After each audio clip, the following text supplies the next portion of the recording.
versus Kimberly Zapata, 22 CF 4307. Appearances. State appears by Matthew Westfall. Good morning. Kimberly Zapata appears in person and by counsel Dan Adams. Good morning. All right, good morning, everyone. The case is in court for continuation of jury trial. I am just waiting for an update. I believe we're just waiting for 2 jurors. We obviously changed courtrooms, so we may have to make sure we don't have anyone lingering over on the 6th floor of the courthouse, but we should be ready to get started shortly.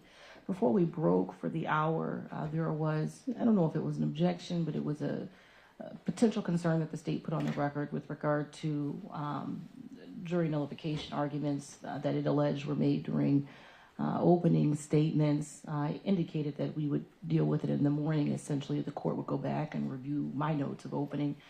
And let me just tell the parties where I'm at with regard to the concern that was put on the record. With regard to making a false statement in order to obtain an absentee ballot, the first element of that offense is that the defendant made a statement for the purpose of obtaining an absentee ballot. The court reads an instruction regarding how to decide about intent. With regard to the term whistleblower, references with regard to that term being made, I'm not going to sustain or prohibit that argument at this point. I will be cognizant of arguments from the defense that are being made to attack that element, the purpose to obtain the ballot. And I don't think it strayed outside of what's permissible yesterday. But I am letting folks know I'm going to be listening for it. If the state believes its motion in limine is at issue again and wants to re-raise it, I'd ask that you do it, and we'll do it at a sidebar, and we'll have a conversation again if we need to. Is there anything else the state needs to put on the record on that issue? No, thank you. Attorney Adams? Thank you for that well-reasoned analysis of this issue, Judge. I do want to raise, because I've been gnawing on this, because I think it was a misplaced statement by the prosecutor.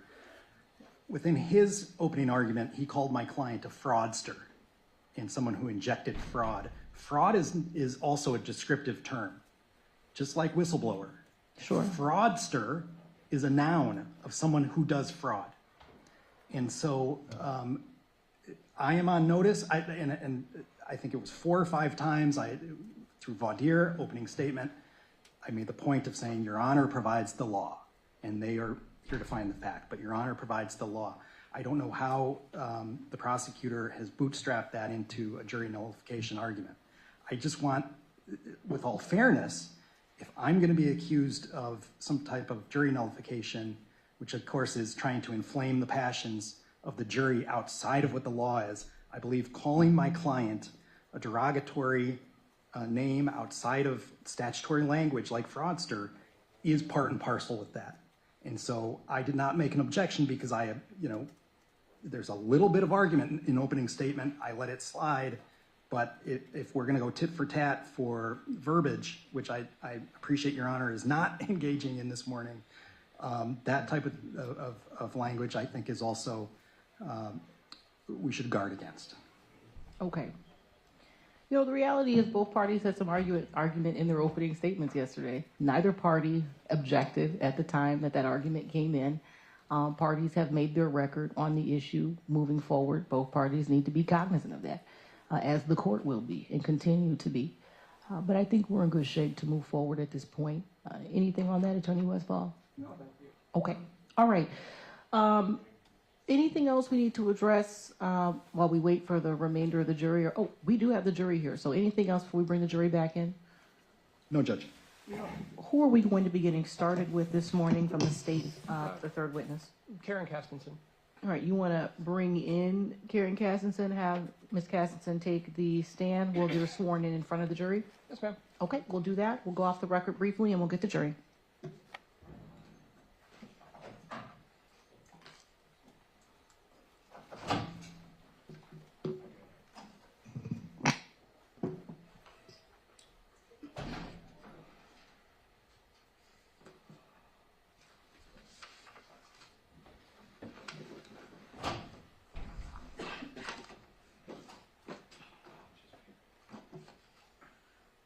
You can take the witness stand, ma'am.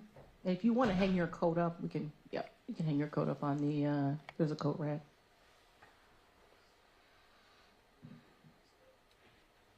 You can have a seat. Once the jury comes back in, I'm going to have you stand, and then you'll be sworn in before the jury. Hey, Sandy, are your remotes working?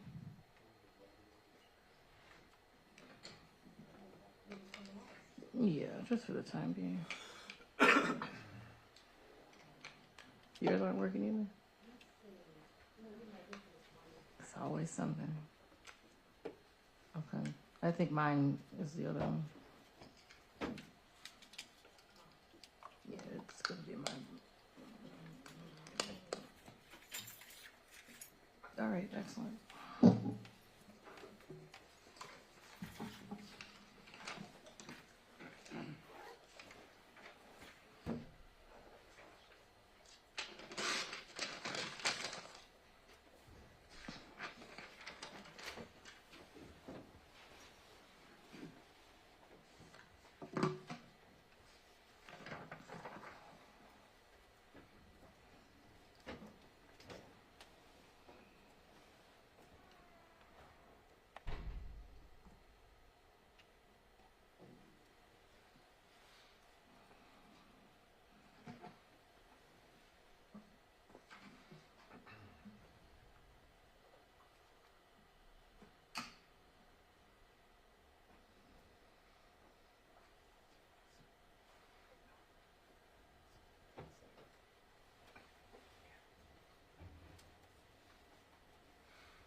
Yes.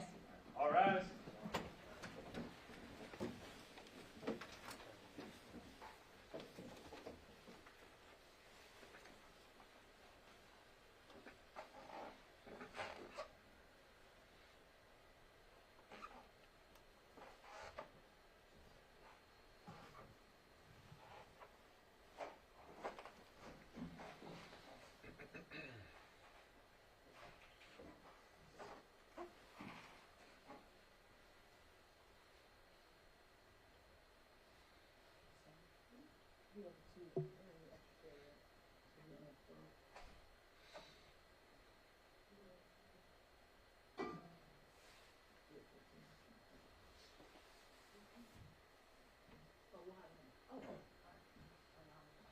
All right, be seated, everyone. Thank you. All right. Good morning. Welcome back, ladies and gentlemen. We are on the record. The appearances remain the same. We're going to continue with jury trial this morning. I'm going to allow the state to call their next witness, and then I'll have that witness sworn in by Madam Clerk. State calls Karen Castenson to the stand. If you can please stand, ma'am. Stand and raise your right hand. Do you solemnly swear the testimony you give in this matter will be the truth, the whole truth, and nothing but the truth that you got? Thank you. You may be seated. Once seated, state and spell your first and last name for the record. My name is Karen Castenson, K-A-R-E-N, Castenson, K-A-S-T-E-N-S-O-N. Thank you. Okay. I think your mic's on now, and if you like, you can pull that mic up. It does move. Okay. All right. Whenever you're ready, counsel. Ms. Castenson, were you formerly the clerk for the city of South Milwaukee? Yes. And what time period were you the clerk there? May of 2019 through November of 2022. And then have you also been the clerk of other municipalities? I have. And what other municipalities have you been the clerk for? Most recently, the city of Franklin. And how long did you hold that position? Just 1 year. So what are the general duties of the clerk in regard to election? We set up the elections. We educate the poll workers. We do in-person absentee voting. We issue the ballots when we're requested of an absentee request. Basically just administer the election from start to finish. And then were you responsible for issuing military ballots as well? Yes, myself and my staff. And so how would military absentee ballot requests come into the South Milwaukee office? They would come in over email from the Wisconsin Election Commission. And once you receive those requests, what would you do with them? Process as any normal absentee ballot request. And were you working at the South Milwaukee Clerk's office in October of 2022? I was. And at that point, did you receive a military absentee ballot request for Janel Brantdjen? Yes. And how was that received? By email. And once you received that request, did you process it? Yes. Were there any red flags you saw from the information in the request? No. Yes. Number-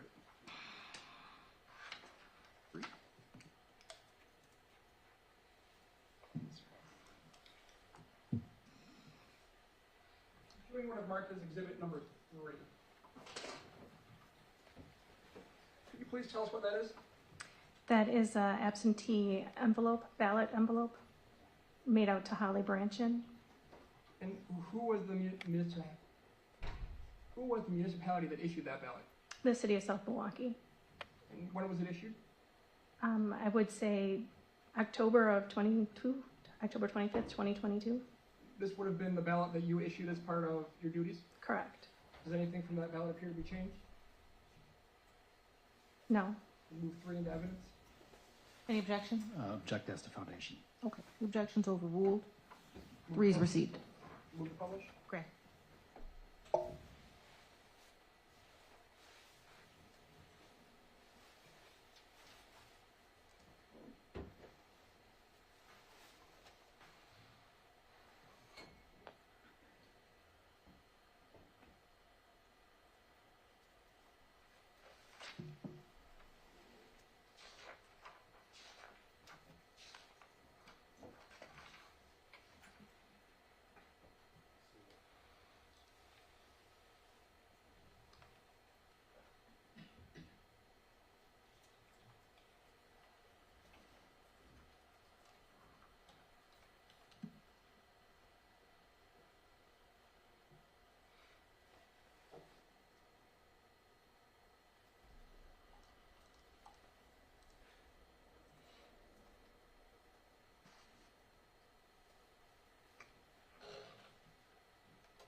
After you received that ballot, did your office mail it out?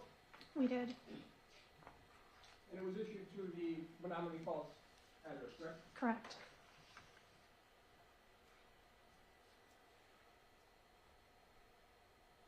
Is there a time frame when you have to issue military absentee ballot requests? We issue within 24 hours of receiving an absentee request. And that's required by state law? Yes. After you had issued this ballot, was your office then notified that this was fraudulent? Yes. How did you get that notice? I believe we received another email from the WEC stating that there was a fraudulent ballot. And when you say WEC, you mean the Wisconsin Elections Commission? Yes. And they're the statewide organization responsible for monitoring elections. Correct. Did you take any further steps after being notified that the ballot was not appropriate? Yes, I spoke to an investigator about the ballot. And that was an investigator from the DA's office? Correct.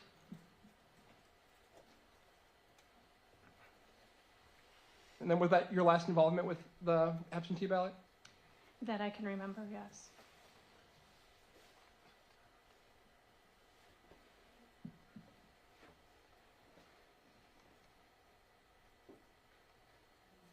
That's all I have. Thank you, ma'am. Cross-examination. Thank you. Ma'am, so you're not a clerk any longer, is that correct? That is Hold on one correct. second. I can get you a microphone for that podium. Sandy, do we have the floating mic? Hold on one second. So we're making sure we're picking you up.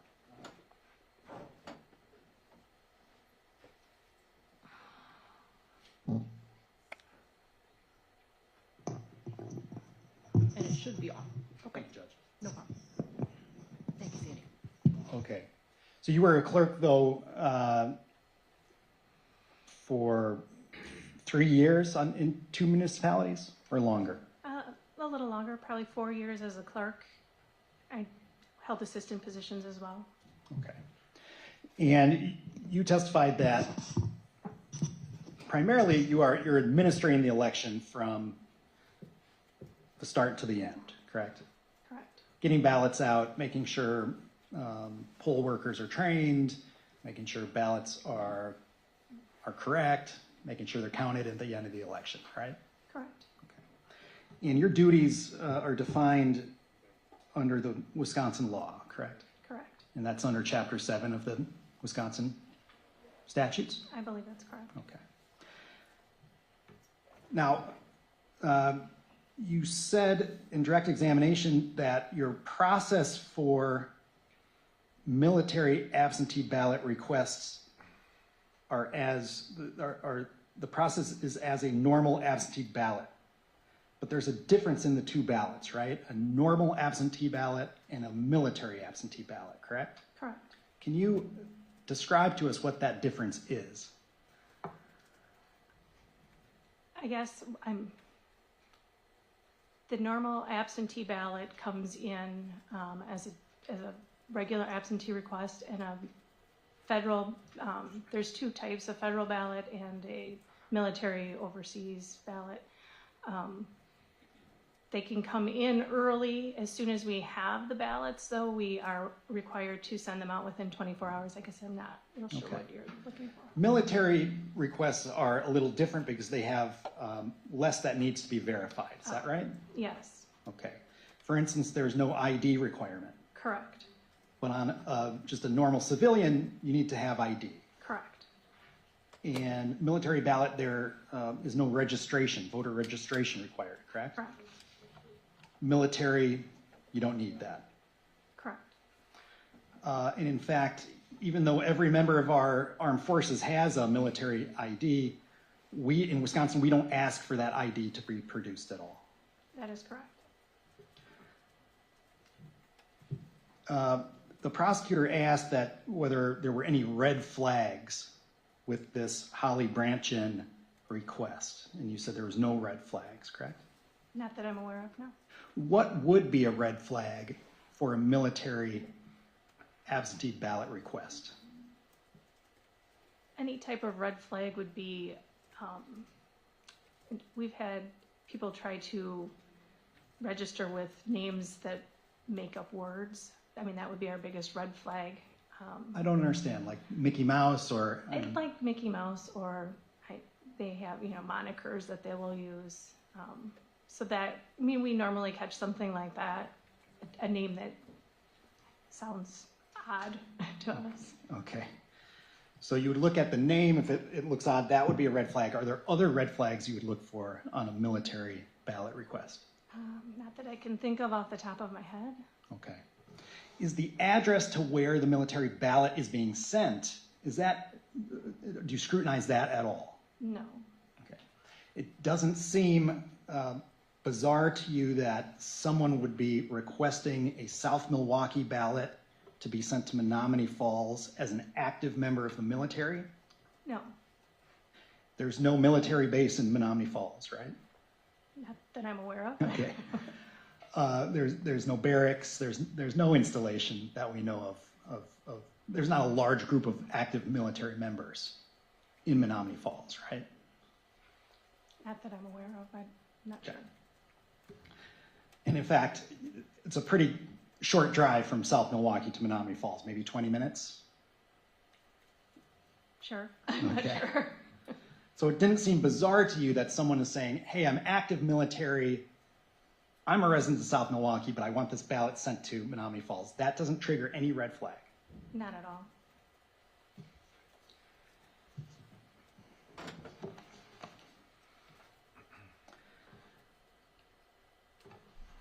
I have no other questions.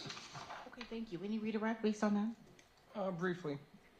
You indicated for absentee military ballots, they don't need to present ID or registration, correct? Correct. That's in state law, correct? Correct. You have no option to disregard that. Correct. That's all I have. Anything, Attorney Adams? Well, let's talk about state law. You do have the mandate under Chapter 7 to report suspected election fraud, right? That's part of your role. Yes, And so if you thought that there was something suspicious, your duty would be to report that, right? correct. So if there were something that just didn't make sense to you in the issuing of any type of ballot, you would report that. I would. Nothing else. Attorney Westfall? No, thank you. Okay, thank you very much. You can step down. State ready to call its next witness? State calls Robert Kehoe to the stand. Okay. Can we have a brief sidebar, Your Honor? Sure.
Hey, Cornberger, if we want, does he want to get him a more comfortable chair? We can get one of these chairs over here.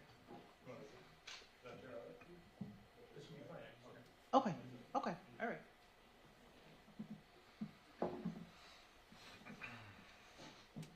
All right, if you could please stand, sir. Do solemnly swear the testimony you give in this matter will be the truth, the whole truth, and nothing but the truth, so help you God? I do.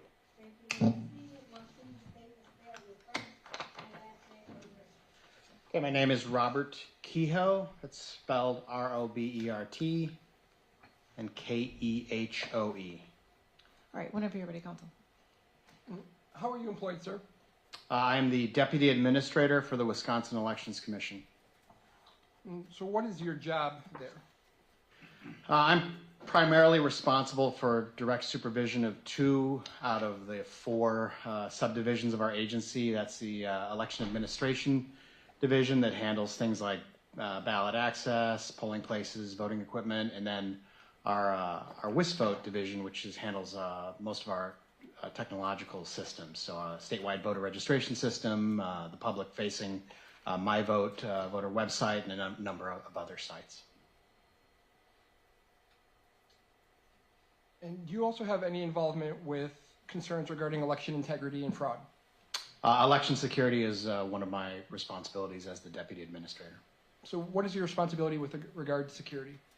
I supervise our election security team, which comprises a number of staff from multiple divisions within our agency, including both technical and non-technical folks. And then I also am the agency's primary point of contact with various external partners, including federal and state law enforcement.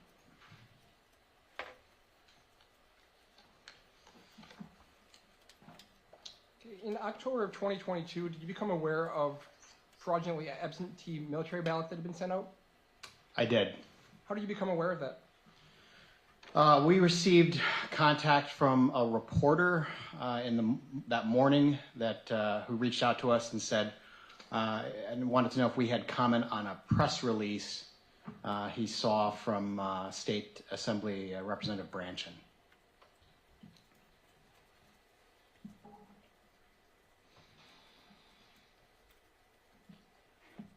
So once you received that notice from the reporter, what did you do next? The notice from the reporter, or the press release rather, from the representative, indicated that she had received 3 ballots for different people, all named Holly, and of course she had not requested the ballots, and she indicated that the people did not live at her residence. So we understood this to likely be a fraudulent ballot request right from the get-go. And my first steps were to notify our security team, and we started trying to trace the request path of these absentee ballot requests in our system. And those ballot requests were in the names of Holly Brantdjen, Holly Jones, and Holly Adams? That's correct. And they had been sent to State Representative Janel Brantdjen's home? That's correct. So what did you do to trace these ballots? Well, we interface with the technical staff at the state's Division of Enterprise Technology, and they allow us to pull up an audit trail. We monitor and record all transactions that occur in both the statewide system and on the public-facing MyVote website, and so we're able to trace to the best of our ability the point of origin of any transaction that occurs in the system. So what did you learn about the point of origin for these 3 absentee military ballots? So we were able to trace all 3 ballots. I'm going to object at this point. He's using the word "we." He needs to testify as to his personal knowledge about any fact, not a collective knowledge of any team or department. Okay, the objection is sustained. Were you involved with the investigation? Yes, I was. Were you the one that was handling the investigation? Yes, I was. Were you the one that was conducting the tracing of the ballots? No, I was not. Who was conducting the tracing of the ballots? There are a number of staff in the Division of Enterprise Technology that were involved in that process. Then did you have the opportunity to review all that work? I did.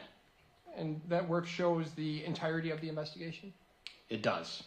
And that's through the records of the Wisconsin Elections Commission? Correct. And are they kept in the ordinary course of the official work of the records They of are. the Election Commission? Yes. And are these records that you reasonably rely upon in your investigations? Yes, they are.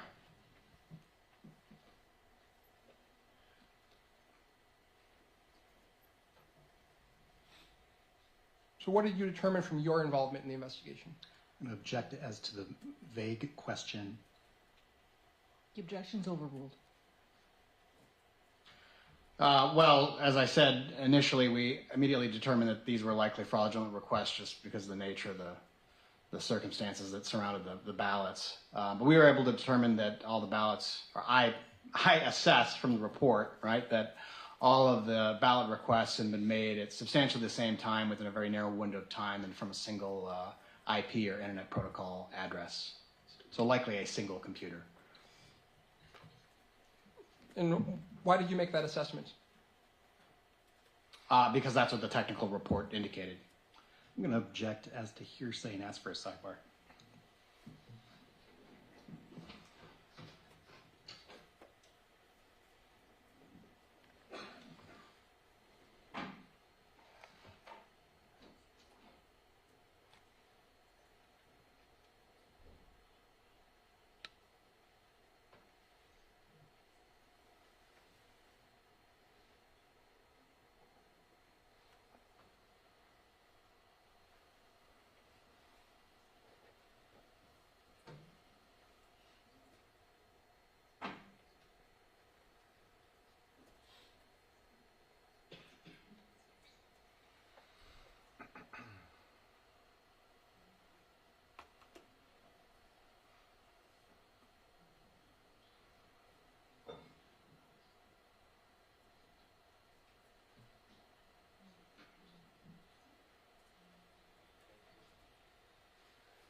All right, ladies and gentlemen, we're going to take a break. The rest of the day. All right. You guys can go ahead.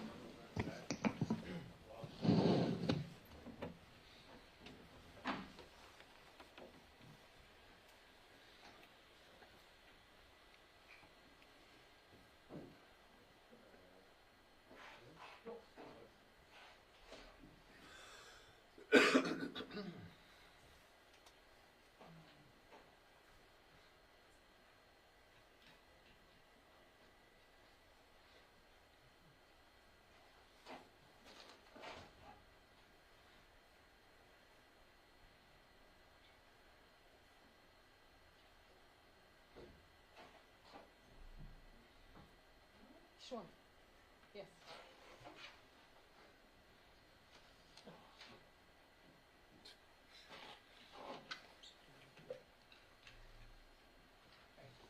The witness also could be excused when Okay. when you come back in.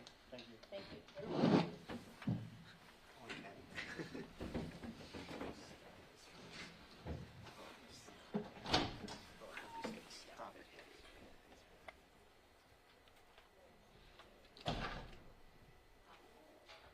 Okay, I'm going to let you place your objection on the record, Attorney Adams, as opposed to continuing to do that in a sidebar. It just made more sense to do this outside the presence of the jury. Go ahead.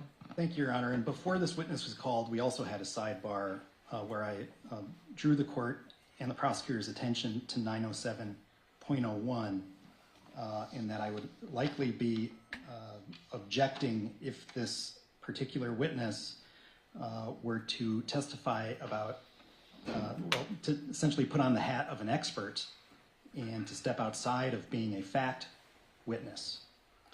Lo and behold, the prosecutor was not intending on calling him as an expert witness because he was going to have the technical experts for WEC, their actions be testified through this witness with hearsay.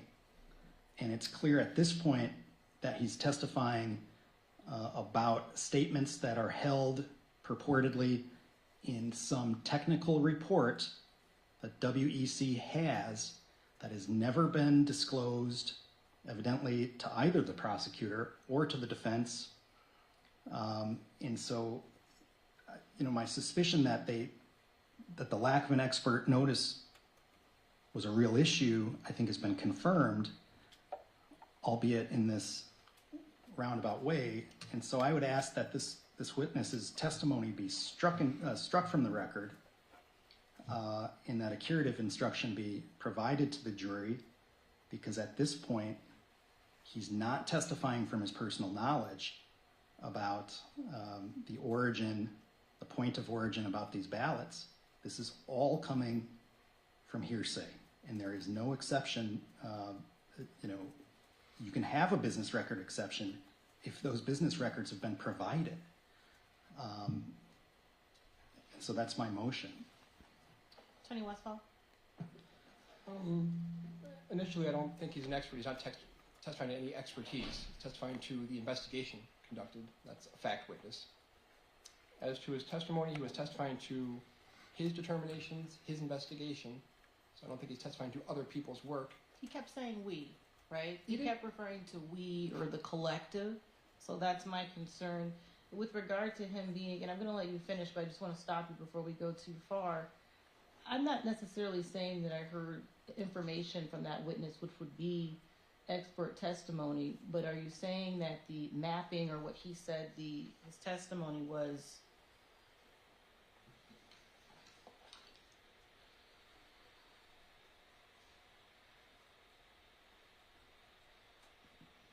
how they determine the path, that didn't require any specialized knowledge? No, I don't believe it does. I don't think it's any different than cell phone mapping. You don't require an expert witness to testify to what a cell phone shows you. It's just the data that is there you can testify to. Okay, isn't the underlying data typically provided to counsel or no? I believe it is, yes. Okay. I don't have it in this case, so I can't provide what I don't have. Okay. All right, continue with your argument. I have no further argument I need to make at this time.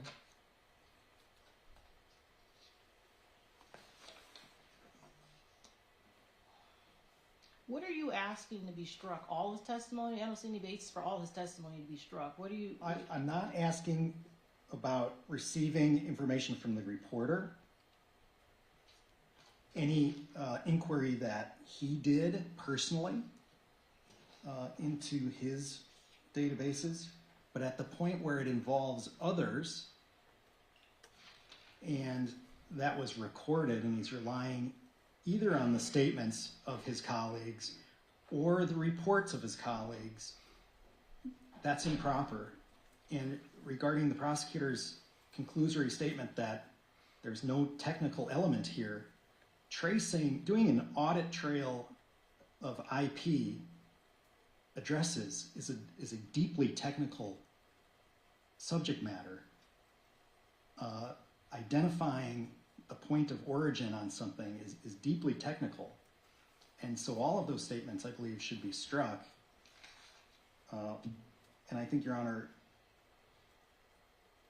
Honor's statement about the use of the collective we, I think that's his retreating away from his personal knowledge into kind of collective knowledge, and that should be barred.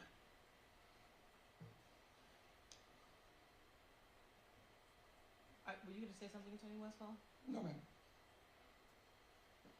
Okay, so I have some concerns with regard to the underlying testimony on how it was determined where the ballots were requested from, whether or not that, I think that's specialized knowledge. I think it requires specialized knowledge.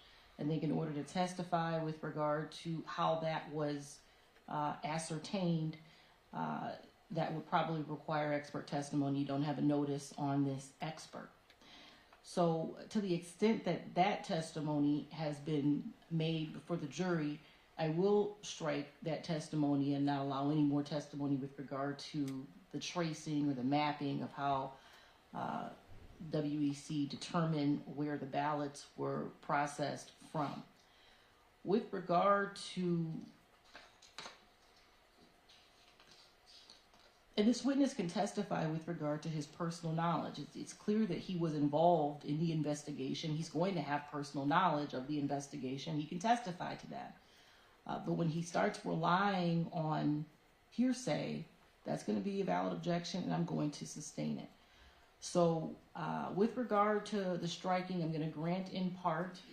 I'm going to strike the testimony with regard to, and I don't know that it's been made on the record yet. I think he began to testify with regard to how they ascertained the path of where the ballots were requested. I actually don't know if that testimony has been brought out through this witness. I think we were almost there. So Attorney Adams, what are you asking this court to strike? The comments about an audit trail, the comments of the point of origin, and then the tracing of the ballots.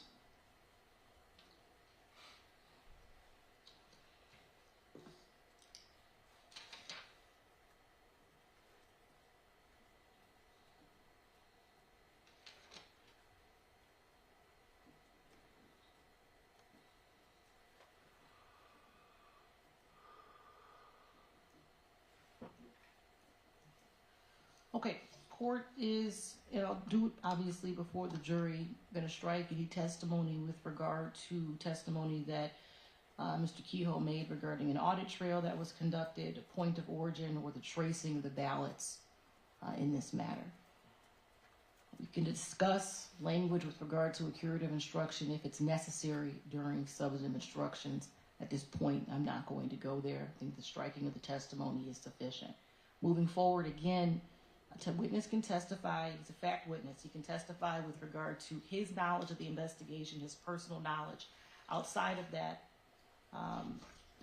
court's not going to permit, an expert can otherwise rely on hearsay testimony, but that's not this witness. Is there anything else parties need to put on the record on this issue? No, Judge, I just, excuse me, I'd ask for one moment to speak to the witness to explain the court's ruling. Absolutely. Okay. Why don't we go off the record briefly? Or you want to have him come in and give him the instruction, or do you want to go take a break and go talk to your witness? It'll take me 2 minutes. Okay, go ahead. We'll go off the record and let you do that.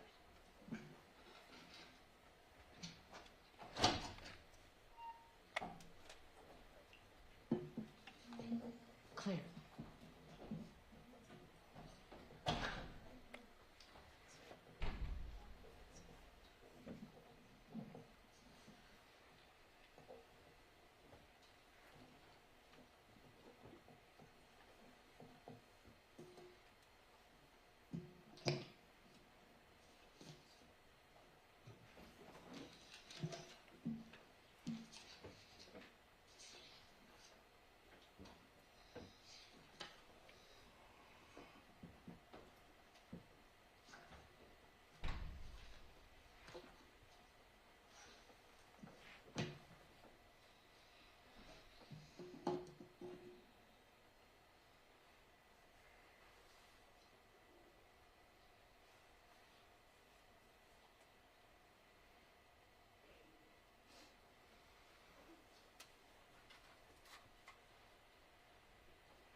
will bring the jury back in.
Yes.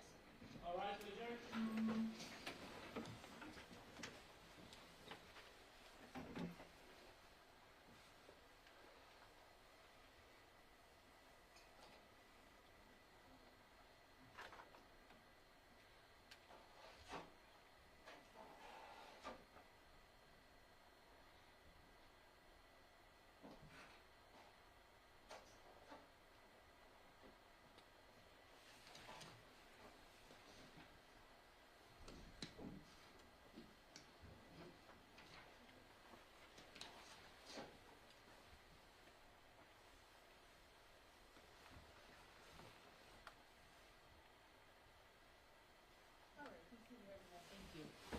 We're back on the record. The appearances remain the same. We are going to be seated. I apologize for sitting down early. All right. Okay, ladies and gentlemen, I am advising you that the court has struck from the record, and you are to disregard testimony with regard of testimony from this witness pertaining to an audit trail, the point of origin, or the tracing of the ballots in this case. You can continue, Attorney Westphal. Mr. Keogh, as part of your investigation, what did you directly do? So what I directly did, in addition to supervising my staff, is I accessed the statewide voter registration and administration system, which is known as WISVote, and I can log into that system and review the ballot request records to determine any commonality or features of note in those three requests. Did you determine any commonalities? I did. I could see that they all were submitted at approximately the same time. I could see they all were for an individual named Holly, 3 different last names. I could see that they all had provided the same date of birth. And of course, they all requested a ballot be sent to the same address. So after conducting your investigation, what steps did you take next? Upon determining that there was clearly something anomalous here, I prepared a communication to the local clerks involved in processing these ballots, and I also would have notified our security partners in local and state law enforcement.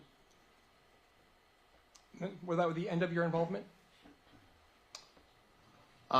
Very nearly. It was shortly after that that we learned that an individual had been identified and that there had been an arrest. That's all I have. Thank you, sir. Cross-examination. Thank you.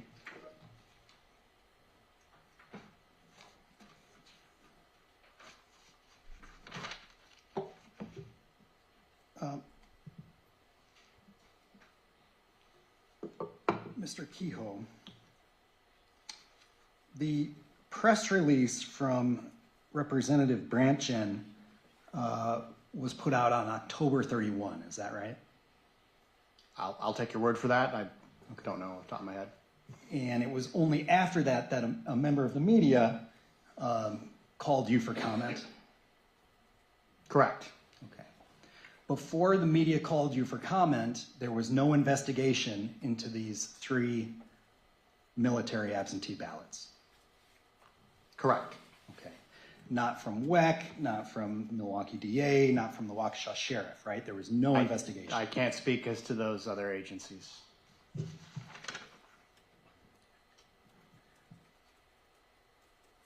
You testified just now that these ballots, based on your review of your database, were requested near in time, correct? Correct. Within minutes? Correct. Okay, not hours, minutes, right? No, minutes, yeah. Okay. And that they all had the same first name, Holly, Yes. and that they all used the same date of birth. Yes. And in fact, what you didn't say, they all had a last 4 of a social, correct? Is that something you see? I don't recall that, so. Okay. Is that generally, does a requester for a military absentee ballot have to put in the last 4 of their social security? It's not a requirement, but it's common. Okay. And these were sent to the exact same address, correct? Correct. And they were all requested on October 25 in the early morning hours. That sounds right. Okay. So on October 25th, October 26th, October 27, October 28, October 29, October 30th, October 31, WEC didn't know, your agency didn't know that there were these ballots out there, correct? Well, the ballots aren't sent on the same date that the request is submitted. The request doesn't go to WEC. The request goes to the municipality, and the municipality in question processes the request and makes a determination as to whether or not that request, should be fulfilled or not. So there's no ballot at our end of the system. We're not involved in the process. I understand. You Yeah. do maintain my vote Correct. and WISVote. Correct. Okay, so those are the overall databases that all the municipal clerks share to essentially process these ballots. Or that the voters go into, if we're talking about my vote, that's maintained by WEC. Yes. Okay. Yet that system didn't flag 3 requests close in time using the same first name, using the same DOB to the same address. That didn't trigger any type of like a tickler system or something, a red flag to a human administrator like you to be put on notice that, hey, there's something suspicious here. Good question. The law provides that citizens can make absentee ballot requests by email. There is no provision in the Wisconsin statute for the MyVote system. And so the MyVote absentee ballot system simply generates an email to the appropriate municipal clerk. It's not recorded it's not entered in a database or processed in any way. It is simply relayed to the appropriate municipality. So MyVote has no record of these requests being made? There's a record of the transaction, but there's not a database that retains that information. It generates an email to the municipal clerk, and that email is the original record. In the same way, if you send an email, it stays in your sent box. You can go and pull that email up again. But you were able later on October 31st to go back and see all of this data. Correct, because once the municipal clerks mail the ballot, they record that transaction in the statewide system, and that then populates all of the requested information. Okay, and in this case, that did populate, right? Correct, yeah. The clerks did what they thought their job was. They populated the database, but then the database didn't say, hey, red flag, we've got these 3 requests to the exact same location with the same first name, with the same DOB. Doesn't that seem like that would be, in an ideal world, something that your database would flag? It flags many things, but depending on how the addresses were entered, it may or may not have I don't want to talk about speculation. I'm talking about this case. The addresses were the same. In this case, one of the 3 ballots was identified before we got to it and canceled by the municipality. I don't know what the circumstances were behind the canceling of that ballot, but clearly there was something that indicated to them it was a miss. You don't know which of those ballots that was? Not off the top of my head, I do not. But suffice to say, there was nothing in WISVOTE that triggered your agency to act before that reporter called you. Correct. Now, you were provided Representative Brantdjen's press release, or at least you found it after being prompted by the reporter? Yes, the reporter provided a copy of the press release to us. And you reviewed that release, and that is what spurred you into action, correct? Correct. In her press release, Janel Brantdjen says, I believe someone was trying to point out how easy it is to get military ballots in Wisconsin. Registration for military ballots is not required, so a fictitious name and birth date is all that is required to obtain a military ballot online. That was her statement, correct? I'll have to take your word for that. If you saw her statement, would you be able to remember what she had wrote? Certainly. Object to that on hearsay grounds. What's your response? It's not for the truth of the matter asserted. Whatever she said, but it spurred their action. And so I think the context of what she said is important. Okay, it's hearsay. The objection is sustained.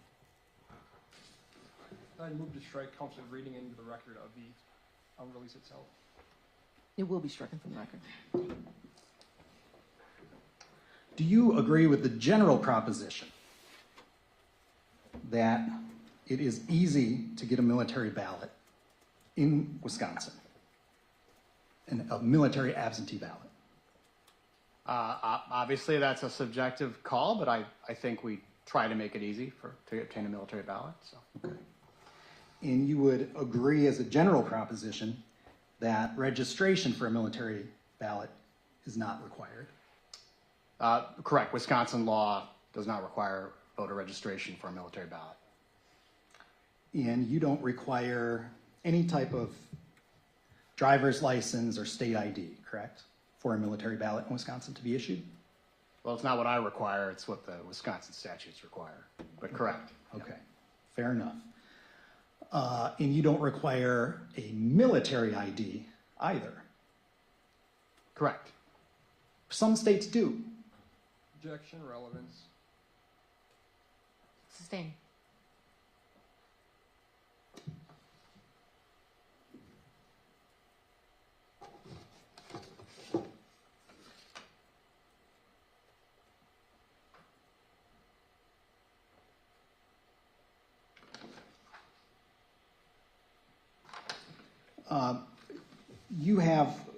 You looked at the press release from Representative Brantdjen, and you have personal knowledge that she is a state representative for the state of Wisconsin? Yes, I do. Okay.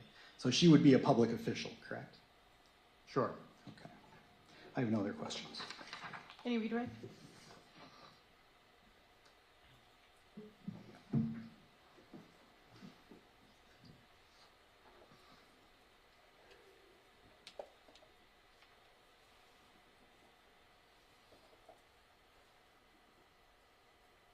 So the MyVote website is a forward-facing website that people submit absentee ballot requests to. Correct. It's one of the functions the site does. So when a request comes into that, it goes to the specific municipality, correct? Correct. So there's no internal database that cross-references every entry at the same time. Correct. So if 3 came in within a few minutes, MyVote would not cross-reference all 3 to compare them. It strictly passes the request through to the municipal clerk. That's all I have. Thank you. Anything based on that? Yes, Mr. Kehoe, it's the law that the municipal clerks have 24 hours to process one of these military ballot requests. Objection beyond the scope of redirect. It's overruled. 24 Correct. hours, right? Yes. And after the processing, the database is updated. That's part of their job. Correct. Okay. And so you can surmise that if these requests were made in the early morning hours of the 25th, that WIS vote was updated on the 25th, correct? All of the data was in WIS vote by the end of business on the 25th. It's certainly plausible. I can't say if it was or wasn't. And, well, I have no other questions. Anyone else? Nothing. Okay, you can step down. Thank you very much. Stay ready to call its next witness. Stay called, Claire Whittle, vote to the stand.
Okay, and you can be seated. You can just raise your right hand to be sworn in. Okay, Yeah. thank you. Help you out. Do solemnly swear the testimony you give in this matter will be the truth, the whole truth, and nothing but the truth, so help you God. I do. Thank you. State and spell your first and last name for the record. Sarah Claire Woodall, SarahClaire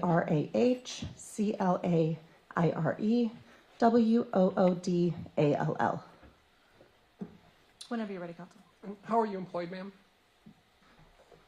I am the Executive Director of the City of Milwaukee Election Commission. How long have you held that position? I have held that position since July of 2020. And what is the job responsibility of the Executive Director of the Milwaukee Elections Commission? So I oversee all of the administration of our municipal elections, everything from poll worker recruitment, polling place selection, voter services, so voter registration, absentee voting, and then all candidate services for municipal offices.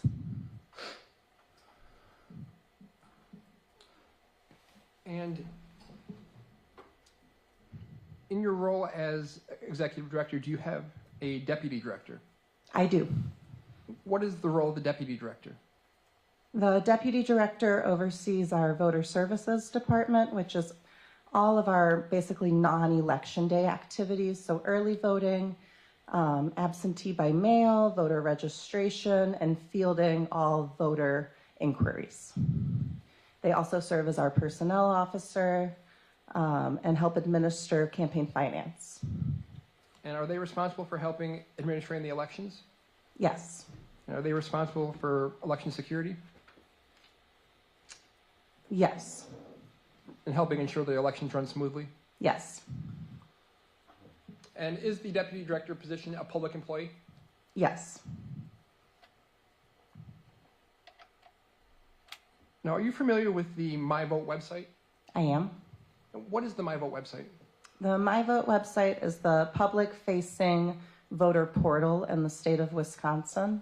It's where voters can request an absentee ballot, register to vote online during the open registration period, view their voting record, look up their polling place, and view a sample ballot. And are you familiar with the WISVote website? I am. Is WISVote different than MyVote? Yes, WISVote is the administrative side of MyVote. It is our statewide voter registration database where clerks maintain all voter registration records, issue absentee ballots, and record voter participation. MyVote is forward-facing to the public. Correct. Is WISVote available to the public? WISVote is not available to the public. And who has access to the WISVote site? Only clerks and our temporary data entry staff, early voting staff, only employees who are responsible for administering elections. And what are you allowed to use the WisVote site for? Only for election administration? And is that only for official election administration? I don't understand the question. Can you use it to look up a person's address if it's not for your job I'm duties? going to object, calls for a legal conclusion That is not. or an expert opinion. Okay, the objection's overruled. Can you use the WisVote website to look up a person's address not related to your official job duties? You should not, no. That would be against the rules? It's my understanding, yes. So you don't have the authority to look up anyone's information in the system? Same objection as well as foundation. The objection's overruled. I mean, so sometimes we'll receive phone calls from people outside of our jurisdiction and we're able to look up their information and provide assistance, although it's not directly related to our administering of the elections. It would still be, in my viewpoint, a job-related duty. Okay.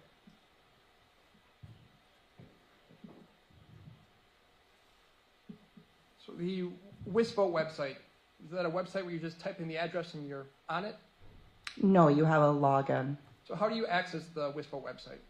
It has multi-factor authentication, so you go to wisvote.wi.gov, you enter your login information, and then you either have what's called a FIDO key, which is a little USB stick that you stick into your computer and do a thumbprint, kind of just pressing it, and that key is directly linked to your login, or you can get a phone call that is registered with the Wisconsin Election Commission, and then on that phone call, it will give you a login code, just like when you do it with your bank or something like that when you get text messages. Okay, so the only way to access it is going through all those steps? Well, it's 2 steps, but yes. Now, do you know a person by the name of Kimberly Zapata? I do. How do you know Ms. Zapata? She was the former deputy director of the Election Commission, and before that, she was employed at the Election Commission. And how long did you work with Ms. Zapata? I believe around 7 years. And what time frame was she the deputy director of the Elections Commission? She was the deputy director from July of 2022 until the end of October of 2022. And do you see Ms. Zapata present in court today? I only see a red sweater. There's a computer right there, but I presume she's next to her counsel. Yes. And could you tell us where she's seated? There she is. She's seated right next, she's wearing a red sweater right in front of you. Ask the record to reflect identification. Record will reflect the identification. So you said that she was the deputy director in October of 2022? Yes. So what were her job responsibilities at that time? So they were the same as I already mentioned. She was in charge of early voting, oversaw absentee voting by mail and our voter registration, campaign finance for local candidates, served as our personnel officer, and just had general election administration duties that included processing absentee ballots on election day and running central count. And as part of your job responsibilities, are you giving training? Yes. And as part of her responsibilities as deputy director, would Ms. Zapata have been trained in how to do her job? Yes, although it's very much on the job training when you become the deputy director in July, right before a general election year. Now, in October of 2022, did you become aware that there were fraudulent military absentee ballots that had been sent out? Yes. How did you become aware of that? I read a news article in the Journal Sentinel. After you became aware of that, did you ever communicate with Ms. Zapata about it? Yes, I sent her a text message and asked if she had seen the news article. How did she respond to that? I believe she responded that she had not seen the news article, but that the recipient of those ballots had a point. And do you know who the recipient of the ballot was? Janel Brantdjen.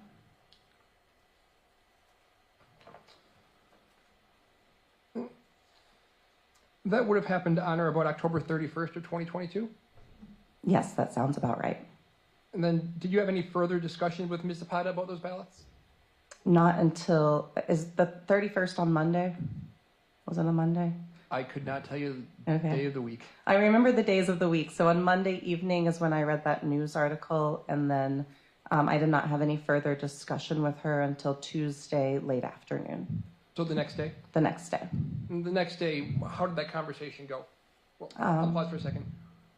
The next day, you had a conversation with Ms. Zapata. Yes, Did she approach you, or did you approach her? she approached me. She approached you on the day after you originally heard of these election or ballots. What did she tell you? She told me that she had requested those ballots. And what did she tell you about that?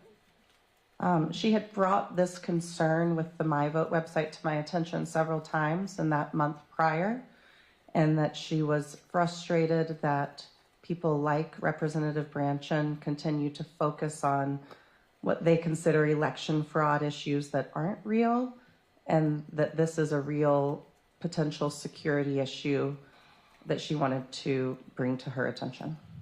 So what did Ms. Zapata tell you she did? That she made up 3 voters, entering them as military voters on the MyVote website, and requesting that their ballots be mailed to Janel Brantdjen's address. And as part of her job, did Ms. Zapata have the authority to enter false voters into the system? So this was done through the MyVote website, which Ms. Zapata in her official job capacity wouldn't really ever access. And she was responsible for safeguarding elections, correct? I'm going to object just to vague. The objection's overruled. Could you explain a little bit further about what you mean by safeguarding? She's responsible in part for making sure elections are secure. Yes. And is introducing false information making the election secure? No. That's all I have. Thank you, ma'am. Cross-examination.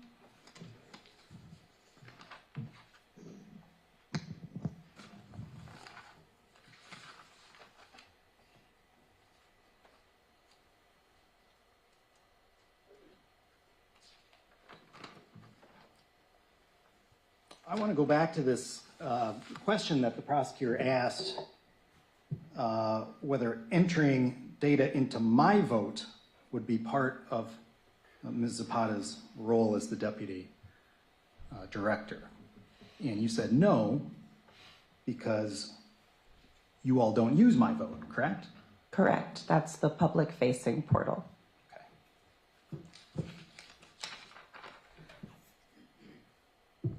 Now, you all had discussed the military ballot issue previously. Correct. And in fact, you and Kimberly had attended some trainings from WEC about military ballots in the past. She had more recently. I did not attend the webinar, but she did speak to me about her concern after the webinar. And she was concerned about essentially the ability, that this gap or this flaw in our election system. Correct. But she was not just concerned about that, she was also concerned about the tenor and safety of your office, right? Correct. And in fact, there was some scary and stressful issues that have impacted you and your staff over the past several years. Is that right? That is correct. In fact, someone, well, tell us about installing bulletproof glass. So it's in not your office. bulletproof, it's shatterproof. Bulletproof was too expensive, but in August of 2021, I began to receive a large amount of written threats and voicemails, and then based on a Gateway Pundit article, and then also received a letter to my home threatening me. And we were already considering improving the security of our office, but that provided the, I don't want to say the justification, but it allowed the budget justification to move forward. Previously in our office, there was no emergency exit that couldn't be blocked by someone who was at our front counter.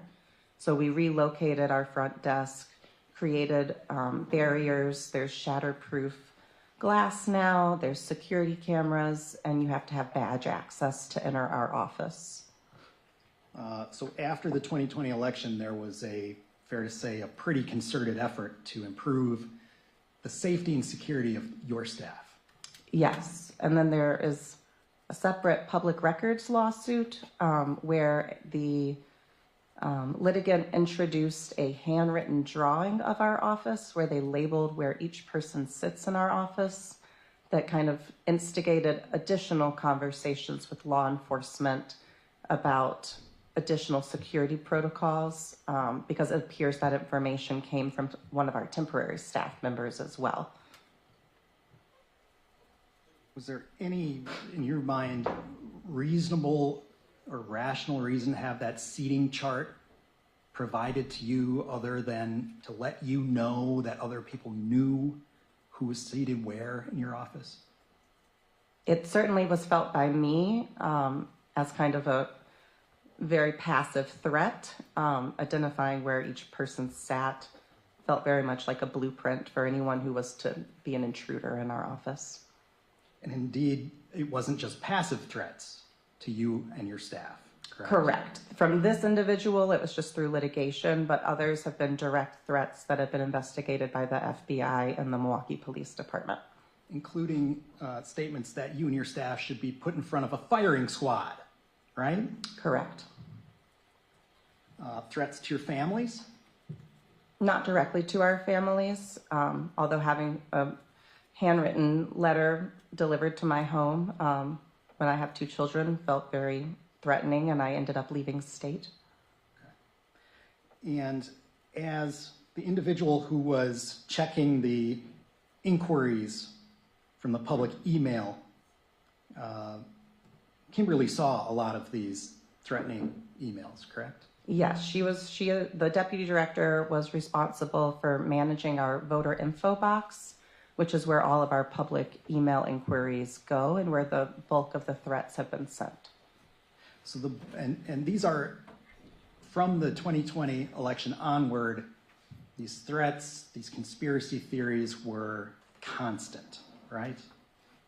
I wouldn't say constant, no. It was very much in August of 2021 that for about 2-week period, based on that news article, they were constant. And then again, with the litigation, about a year later, we called in additional consultation. But I would say and this lawsuit is a public records request that brought up that blueprint. Public records requests have been constant, but not threats. Okay, so there's an ebb and the flow of the threats? Yes. And you've already testified that Kimberly was monitoring that public email inbox and received the majority of this threatening. Correct. And was there an overlap between kind of the conspiracy that your office was engaged in malfeasance and the threat? Is that the reason for the threat? Or why were these people picking on you? So that's the reason of the threat is misinformation, disinformation that's been published on websites like the Gateway Pundit, as well as perpetuated by the state legislature with people like Janel Brantdjen continuing to speak falsehoods. And did you ever have conversations, are you aware of whether my client was aware of all of these threats? I mean, did you guys have conversations about these security items? Yes. Okay. And you testified on direct examination that you've known Kimberly Zapata for 7 years? Correct. Now longer, but at the time we had been working together for about 7 years. And working closely every day? Correct. And you have been able to, I guess when you work in proximity to somebody, you get a pretty good feel for their personality, correct? Correct. And is it true to say that Kimberly's personality is one who fixates on things? Yes, she sees things very black and white, and if it doesn't make sense to her, she will kind of hound you until it does. Okay. So she's kind of a hyper-focused person? Yes. Is that unusual in any way? I don't know that I'm a psychologist to be able to I don't want answer you to, that. Yeah, I don't want you to do any psychology, but just in terms of normal interaction, would you say that she hyperfixates and focuses in an unusual way? Yes, and I would say that was very beneficial to her job duties, where accuracy is expected to be 100%, and process and procedure is extremely important. She was very good because of that hyperfixation. Okay, but was there also a detriment at times? There was. Tell us about that.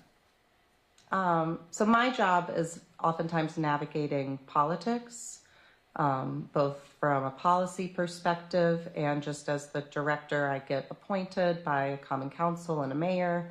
And there's more of a social navigating of those situations.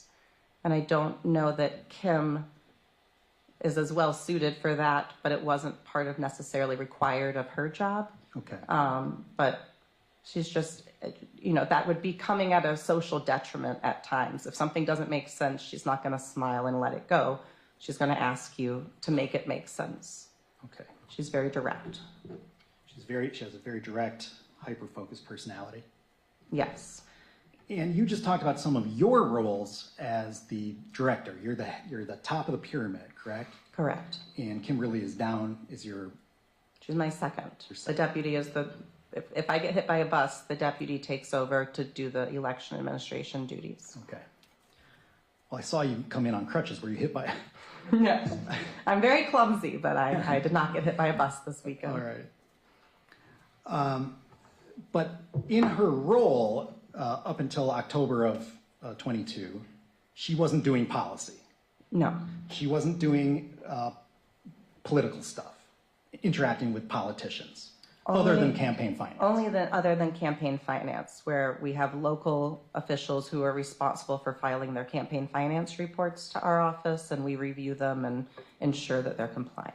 And that's a clerical job, right? It's a very compliance-focused job. It's not... And in fact, all of her responsibilities are clerical compliance, looking at what the rule is and applying and trying to administer these elections. Very much so.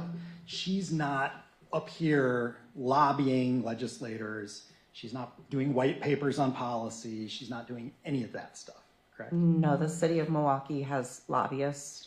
I just provide and consult with our lobbyists to provide, professional expertise. But I believe the council and the mayor actually make all policy decisions regarding lobbying. Okay. And she is also not part of your security team in terms of keeping you and your employees safe. We do not have a security team. Well, I mean, she's not part of Milwaukee. She's not part Police. of it, correct. Okay, she's not Milwaukee Police, right? No. And in fact, she's pretty naive about politics and the news and current events, correct? I don't know if naive is the right word. I would say just in my personal interactions with Kim, she's not one to follow politics or read the news. We're talking about dogs in our personal lives and children, she's not one to be interested in politics, Okay.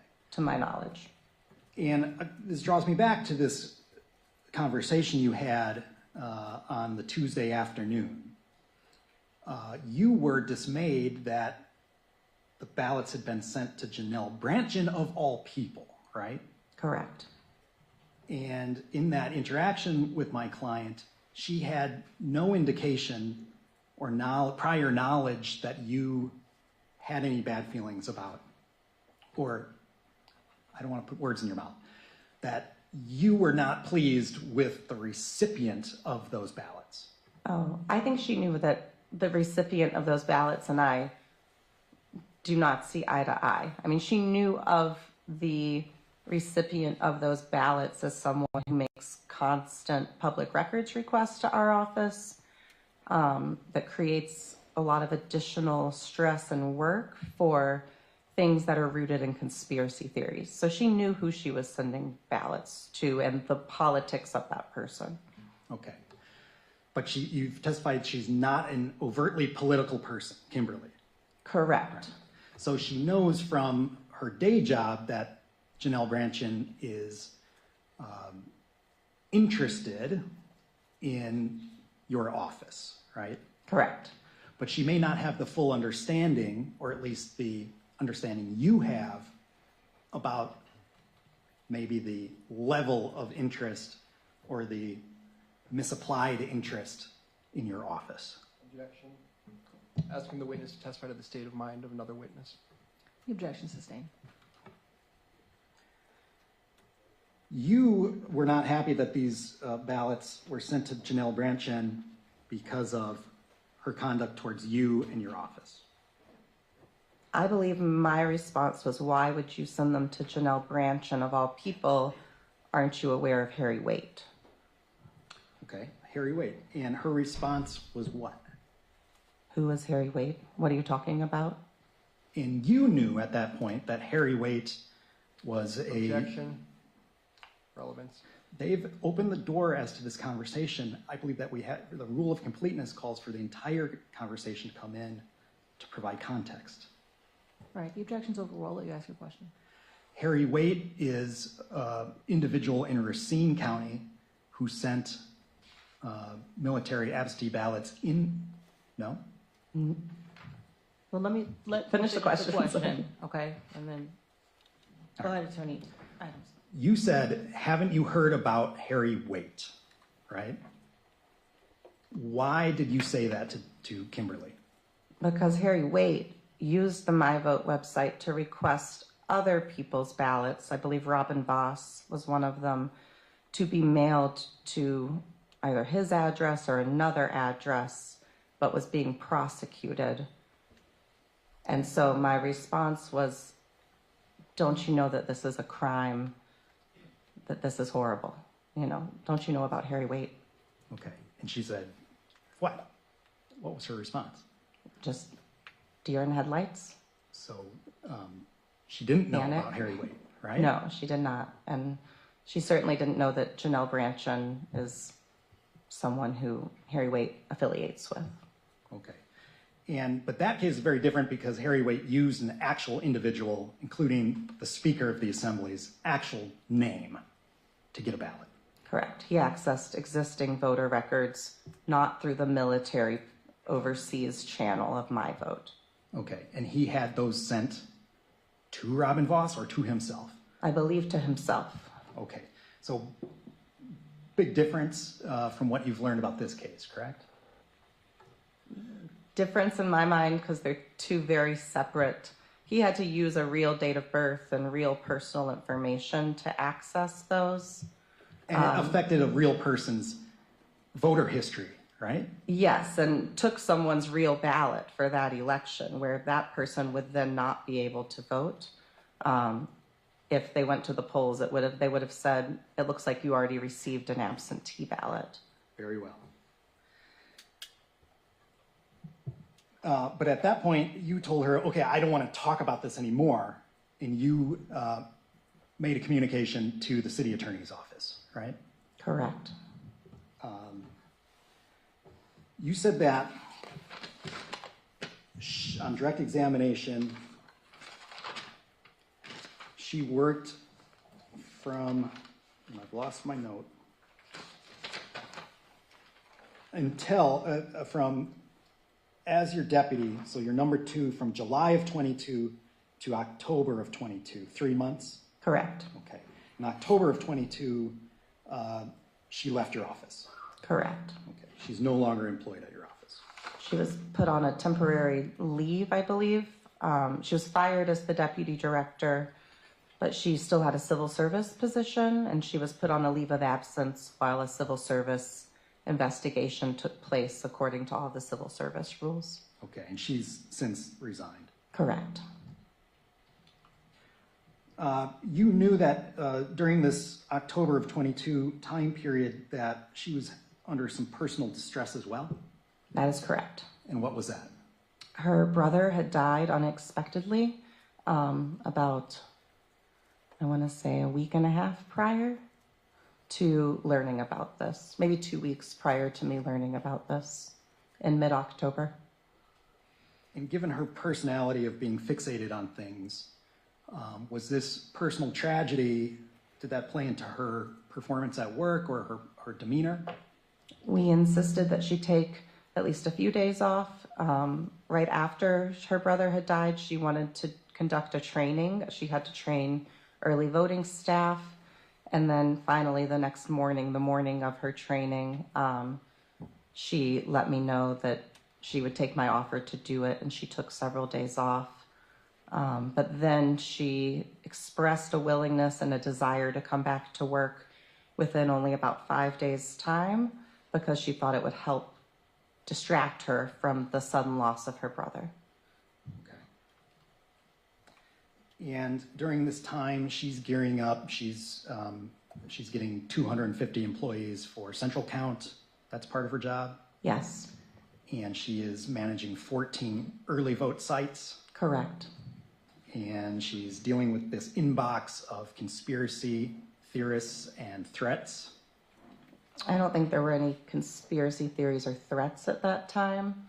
That inbox receives a lot of voter inquiries, which while they aren't threats or conspiracy theories, but there's a lot of misinformation that creates a lot of assumptions or voters accusing us of things, and we have to really provide that customer service and clarification in a really patient way. Okay, so this misinformation in the world is manifested through questions to that inbox, correct? Correct. And she was managing that inbox. Yes.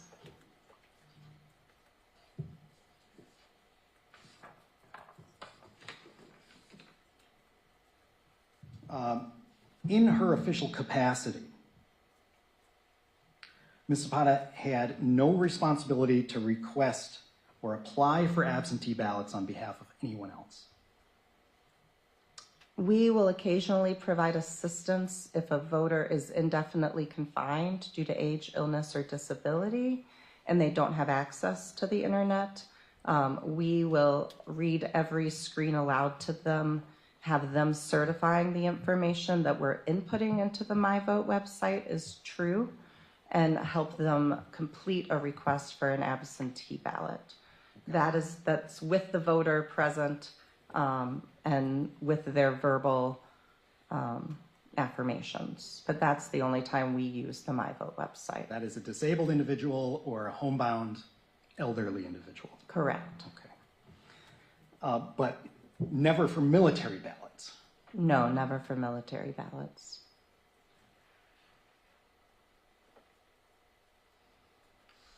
There is nothing in Kimberly's past job description or duties about highlighting flaws in the system that are based on state law, correct?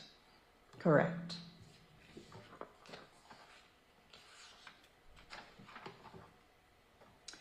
When Kimberly, in the early morning hours at her home,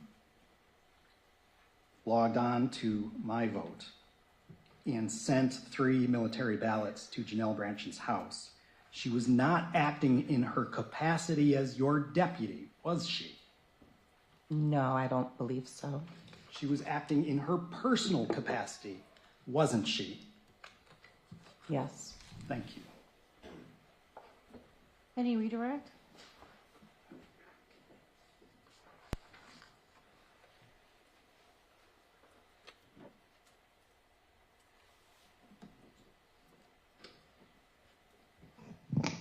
So in August of 2021, for about a 2-week period, you were getting a lot of threats.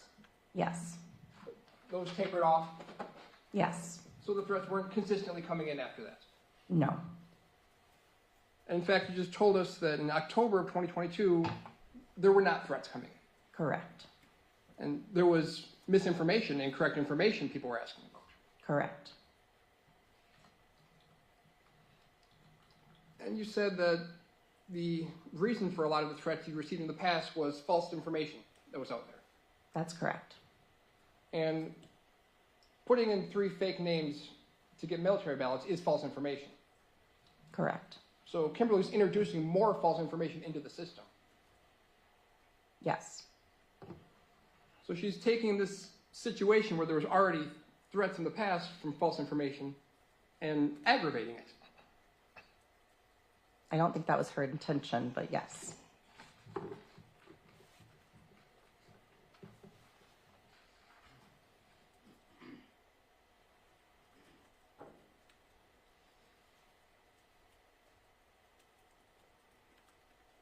Then you testified that in her job as the deputy director, accuracy is expected 100%, Correct. and that the process and procedure are important, Correct. and that she's responsible to make sure the absentee ballot goes smoothly. Yes. Entering false names is against the process. Correct. That's in violation of the procedures. Yes. That is not making the election go smoothly. Well, no. The voters weren't in the city of Milwaukee, so it's hard to say we administer elections only in the city of Milwaukee, but no.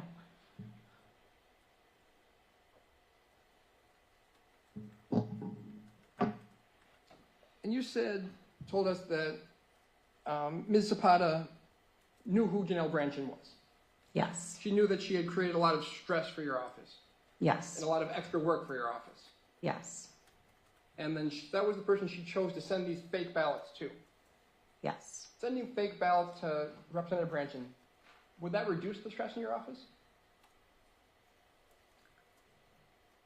I don't know if it would have an effect on the stress in our office.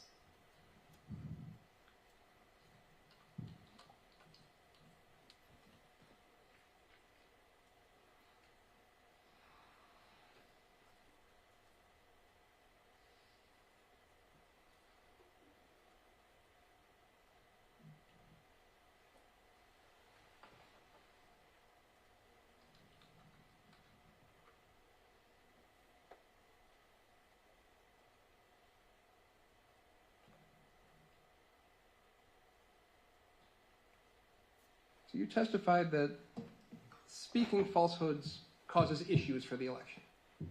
Correct. False information, misinformation makes it more difficult to do your job.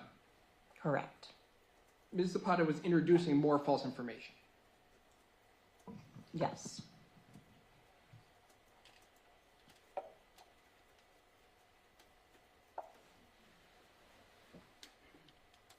As you previously testified, her job was to monitor absentee voting. Yes. Her job was to run the absentee voting. Yes. Her job was to make sure absentee voting went appropriately. Yes. And here she falsified absentee voting. Well, so her job was she monitors that, and I think that Ms. Zapata did more follow-up and monitoring of our absentee ballots than most, especially around the military and overseas ballots. We would have someone register as a military voter on Marquette's campus, and instead of just immediately sending them a ballot during the close of voter registration, she would see that, flag it, and try to contact the voter to make sure it was their intent to register as a military voter, and often it wasn't. So she was this is kind of, I think, what fueled it. She was very adamant about following those procedures and making sure someone wasn't unintentionally registering as a military voter. So she created additional false information, but I think to highlight what she perceived to be a very real vulnerability. How many military voter requests do you get each election? In a general election, are you including overseas, permanently overseas voters, or just military? Any absentee military voter requests? Okay. Several hundred, probably 300. How many are fraudulent? We wouldn't know, but I think we have, in 2022, she had followed up and deactivated in October at least 5 or 7. So out of the 100 odd that come in, for each election, maybe 5 or 7 that were fraudulent? Yes, I think that would be accurate. We just had to send out to all military voters a federal-only ballot in February because of the timeline of our presidential primary. And when our current absentee coordinator sent out those ballots, she did get a response from 3 or 4 voters that they were not military. And they had also registered online, and we ended up deactivating them and requiring them to re-register. So I think, and that's a smaller election, so I would say anywhere in the city of Milwaukee between 3 and 10 per election that we're aware of.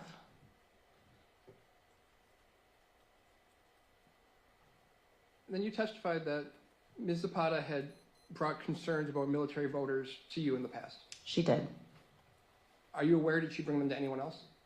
She did. It was brought up in the webinar with WEC, the Wisconsin Election Commission, and whether or not there was any duty to do additional contact if the voter, didn't appear to be in the military or overseas, if they were requesting their ballot be mailed locally.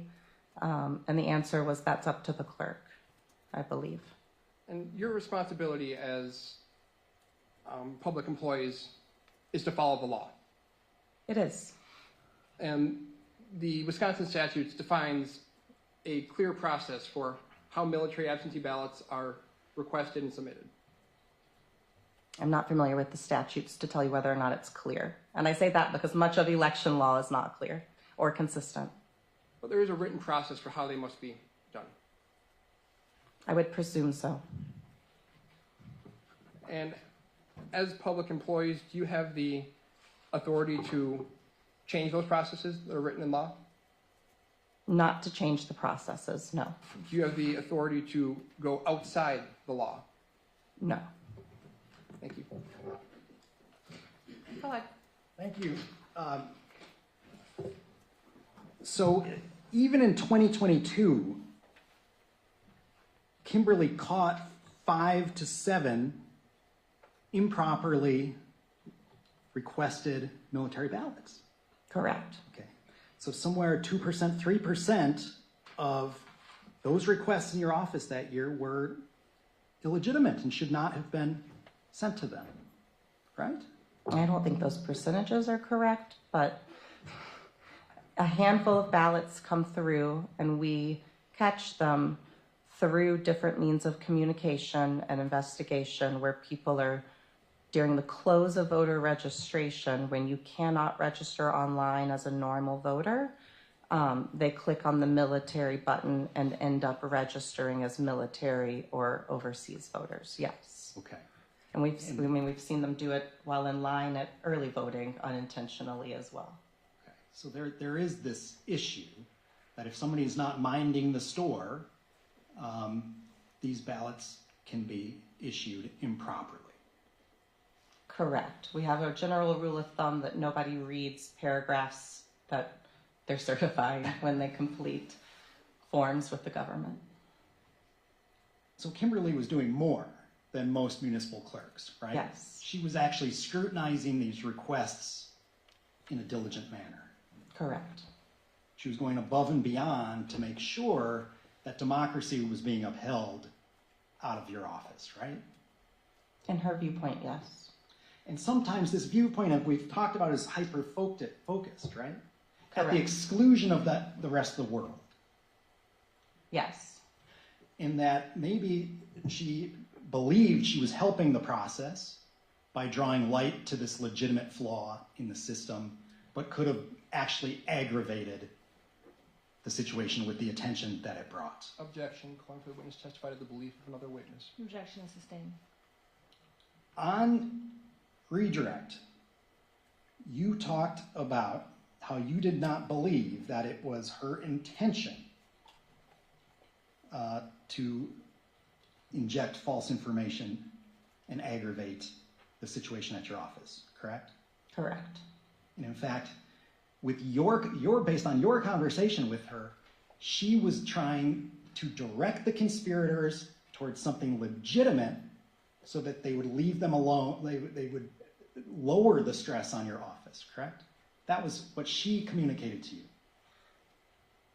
Yes? I don't know that anyone's ever trying to alleviate election administrators' stress, but she was trying to highlight to the conspirators what a real potential security concern would be surrounding the MyVote website and the ability to create fake people and request absentee ballots on their behalf and have them mailed or emailed anywhere. So that they would stop with the Venezuela stealing elections, the satellites, the people hiding in your office, the pre-printed ballots, all the crap, right? Correct. Because none of that's true, and she just wanted focus on this little flaw. Take this. A little flaw, yes. And that is naive as we see it now, correct? It was naive as I saw it then. Naive then and naive now, Yes. but in keeping with her personality. Correct. Thank you. Anything else, Diane Westphal? Thank you very much. You can step down.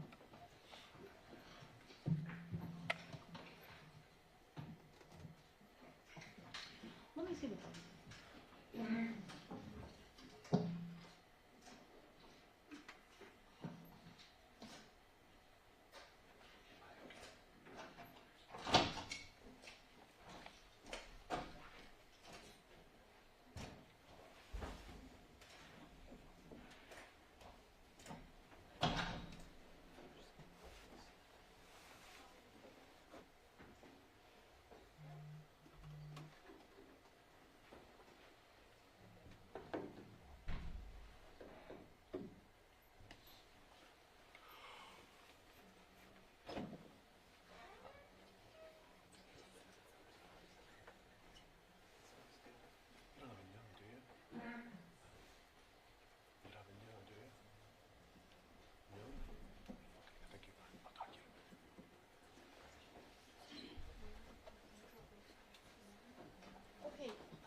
ladies and gentlemen, we are going to break for lunch at this point.